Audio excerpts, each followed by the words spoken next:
News when you want it with Bloomberg News Now. I'm Monica Ricks.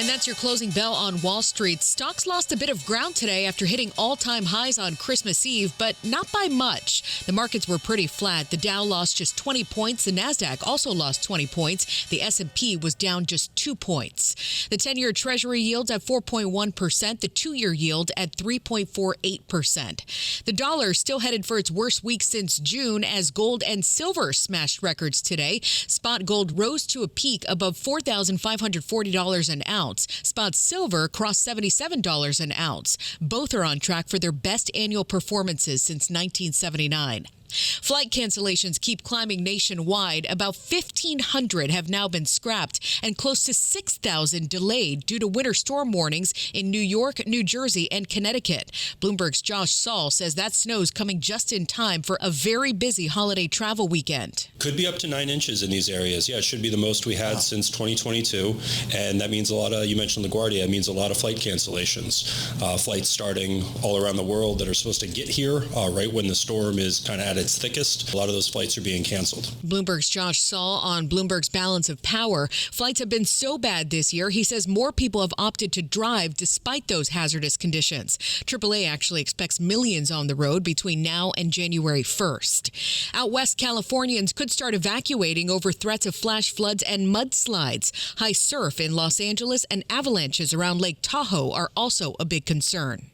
Peace talks will continue this weekend when Ukrainian President Volodymyr Zelenskiy meets with President Trump in Florida. Zelenskiy telling reporters today that the two leaders will discuss territory and security guarantees for Ukraine, as well as some sort of economic agreement. We get more insight from Bloomberg's Laura Davidson. Yeah, so this meeting is scheduled to happen as soon as Sunday, and this is really a marked shift from the tone Zelenskiy was taking just a few days ago, where he was a lot more pessimistic that he believed that the Ukrainians and Russians could agree to a peace deal.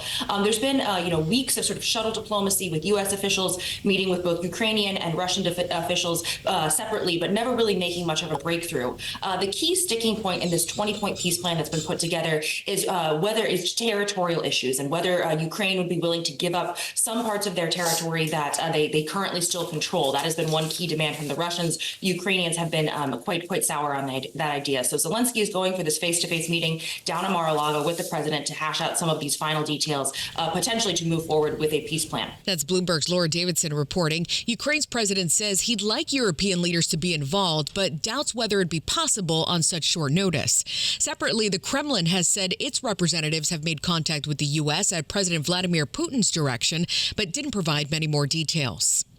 The U.S. is threatening more potential strikes targeting ISIS in Nigeria, which has been struggling to contain increasing levels of terrors in parts of the country. Raymond James Washington political analyst Ed Mills talked to Bloomberg's Anne-Marie Horton about how this could sit with President Trump's base in light of his campaign trail promises to rein in overseas interventions. I think as long as it's specific, it's targeted. I think it is kind of couched in we cannot let ISIS kind of reconstitute or kind of get stronger in any sort of fashion, Anne-Marie. And also the fact that he would probably kind of couch this in the targeting of Christians, something that from a political perspective is in a pretty decent standing. That's why I did say that I think this is probably more contained than a start of something new.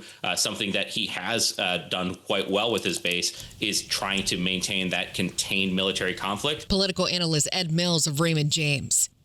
Shares of Warner Brothers Discovery fell 1.4% today following reports from the New York Post saying Paramount Skydance could walk away from its $30 a share cash bid and sue the company's board for how it's handled this takeover process. Sources say Paramount officials have slammed directors and management for ignoring their $6 all-cash offer for the company in favor of a, quote, inferior bid from Netflix due to a personal relationship between Warner Brothers and Netflix chiefs. The National Retail Federation says 71% of Americans will be back in stores this week to use gift cards that they got for Christmas, but also to return all the gifts that they didn't want or like. A lot of retailers, though, are now charging return fees. Allison Furman is a consumer markets industry leader at PricewaterhouseCoopers. The free returns that were offered trained shoppers to overbuy. And because returns aren't free. The retailer was having to pay, costing retailers about $30 on average. She says sometimes you can avoid those fees if you return items in store. Some stores have also extended their return windows till January, even if gifts were bought a little earlier this year. It's the most wonderful time of the year. Oh, I'm not playing that song for Christmas. Girl Scout cookie season officially begins on New Year's Day. And this year, there's a new flavor coming, Explore More's. It's a Rocky Road ice cream inspired sandwich cookie filled with chocolate, marshmallow, and toasted almond flavor cream.